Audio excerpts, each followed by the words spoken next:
కాశ్మీర్లోని హిమాలయ పర్వతాల్లో సముద్ర మట్టానికి 3888 మీటర్ల ఎత్తులో గల పవిత్ర గుహలోని మంచులింగం దర్శనం కోసం దేశం నలుమూలల నుండి భక్తులు వేలాదిగా తరలివస్తారు.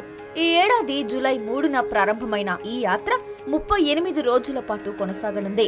ఇక ఆగస్టు 9వ తేదీతో ఈ యాత్ర ముగియనుంది. మంచులింగ రూపంలో ఆది దేవుడు భక్తులను పులకింపచేసే అపురూప ఘట్టం అమర్నాథ్ యాత్ర. జమ్మూ కాశ్మీర్ మంచు కొండల్లో కొలువైన శివయ్య దర్శనం ఓ వర్ణనాతీత అనుభూతి. ఏడాదిలో స్వల్పకాలమే సాగే అమర్నాథ్ యాత్ర కోసం భక్తులు సంవత్సరమంతా ఎదురు చూస్తూ ఉంటారు. ఇప్పుడు భక్తులు ఎదురు చూస్తున్న సమయం రాని వచ్చింది.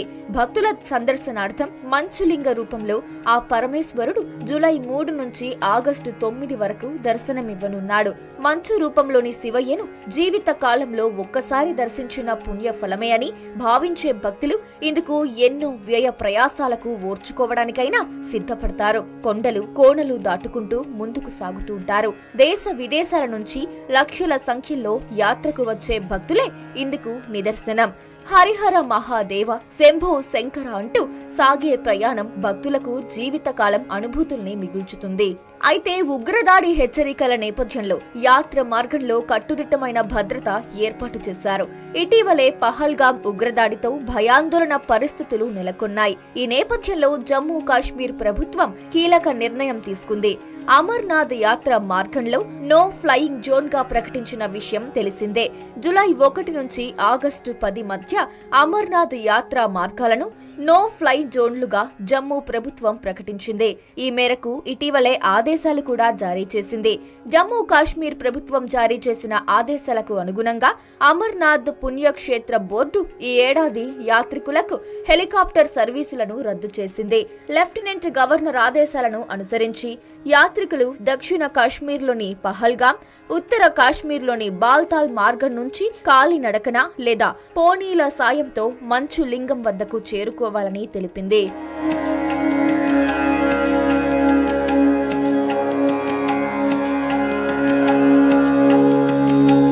ఇక అమర్నాథ్ గుహ జమ్మూ కాశ్మీర్లోని గందర్బల్ జిల్లాలో అమర్నాథ్ పర్వతంపై 17,000 అడుగుల ఎత్తులో ఉంది. దక్షిణ కాశ్మీర్లోని శ్రీనగర్కు 141 కిలోమీటర్ల దూరంలో ఉంటుంది. అమర్నాథ్ గుహ పహల్గామ్ నుంచి 46 కిలోమీటర్లు ఉంటే బాల్తాల్ నుంచి 14 కిలోమీటర్ల దూరంలో ఉంటుంది. గుహ సముద్ర మట్టానికి 3,888 మీటర్ల ఎత్తులో ఉంది. కాలినడకన లేదా గుర్రాలు, డోలీల ద్వారా భక్తులు ఇక్కడకు చేరుకోవచ్చు. పహల్గామ్ నుంచి 46 కిలోమీటర్లు లేదా బాల్తాల్ నుంచి 14 కిలోమీటర్ల దూరంలో ఉన్న ఏటవాలు, వంకర పర్వత మార్గం గుండా యాత్రికులు ట్రెక్కింగ్ ద్వారా అమర్నాథ్ చేరుకుంటారు.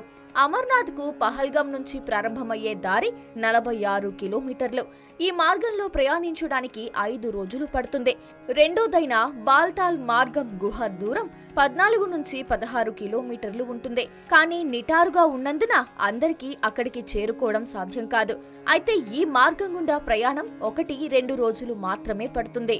అమర్నాథ్ గుహకు సంబంధించి పురాణ నేపథ్యాన్ని పరిశీలిస్తే ఓసారి పార్వతీదేవి తన అమరత్వానికి గల కారణం గురించి శివుడిని అడిగినట్టుగా చెప్పబడింది.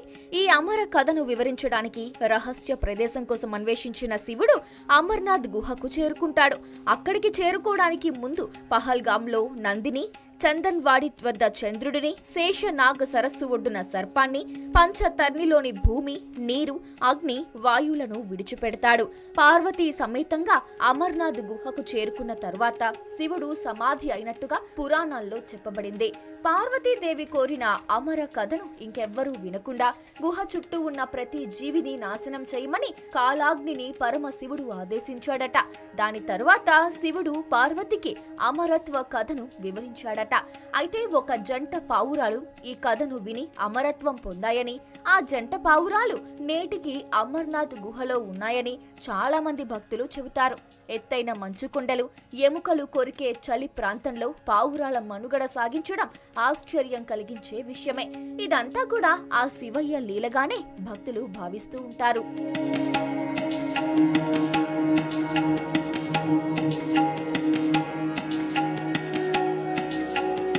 అయితే అమర్నాథ్ యాత్రపై ఈ ఏడాది ఏప్రిల్ 22న జరిగిన పహల్గామ్ ఉగ్రదాడి ప్రభావం చూపుతుందని అంతా భావించారు.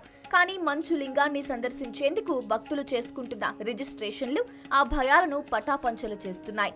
ఈ నేపథ్యంలోనే భక్తుల రక్షణకు పెద్దపీట వేసేలా లెఫ్టినెంట్ గవర్నర్ నేతృత్వంలో పూర్తి స్థాయి భద్రతా ఏర్పాట్లు చేశారు. పహల్గామ్, బాల్తాల్ నుంచి అమర్నాథ్ వెళ్లే మార్గాలను నో ఫ్లై జోన్లుగా ప్రకటించారు. భద్రత కోసం దాదాపు 600 అదనపు పారామిలిటరీ దళాలను మోహరించారు. ముఖ్యంగా పహల్గామ్ మార్గంలో సిఆర్పీఎఫ్, బీఎస్ఎఫ్ బలగాలతో పాటు కాశ్మీర్ పోలీసులు కూడా తనిఖీలు, బందోబస్తులో ఉంటున్నారు. అమర్నాథ్ కు దారి తీసే మార్గాల్లో వెళ్తున్న ప్రతి ఒక్కరి ముఖాలను ప్రత్యేక కెమెరాల్లో రికార్డు చేస్తున్నారు. యాత్ర కోసం బలగాలను ఇంత పెద్ద మొత్తంలో మునుపెన్నడూ మోహరించలేదని నిపుణులు చెబుతున్నారు. యాత్ర సజావుగా సాగేందుకు ఆరోగ్యం, నీటి సరఫరా, విద్యుత్ వంటి కీలక విభాగాల నుంచి వందలాది మంది జమ్మూ కాశ్మీర్ ఉద్యోగులు విధుల్లో ఉన్నారు.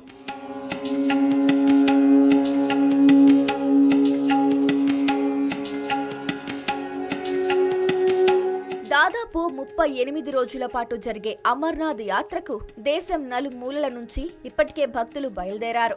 ఇక బల్తాల్, పహల్గామ్ బేస్ క్యాంపుల నుంచి యాత్రికుల తొలి బృందాలు బయలుదేరాయి. 5246 మంది భక్తులతో కూడిన రెండో బృందం జమ్మూలోని భగవతీ నగర్ యాత్రి నివాస్ నుంచి ప్రత్యేక భద్రతా నడుమ కాశ్మీర్ లోయకు పయనమయ్యింది. మంచులింగ దర్శనం చేసుకుని జీవితకాలం పుణ్యఫలం పొందాలని శివయ్య భక్తులు అమర్నాథ్ దిశగా ప్రయాణాలు సాగిస్తున్నారు. మరికొందరేమో రిజిస్ట్రేషన్లు చేసుకునే పనిలో పడ్డారు. ఏదేమైనా అమర్నాథ్ కు వెళ్లే ప్రతి ఒక్క భక్తుడు ఎన్నో మధురానుభూతులతో యాత్రను పూర్తి చేసుకుని క్షేమంగా తిరిగి రావాలని కోరుకుందాం.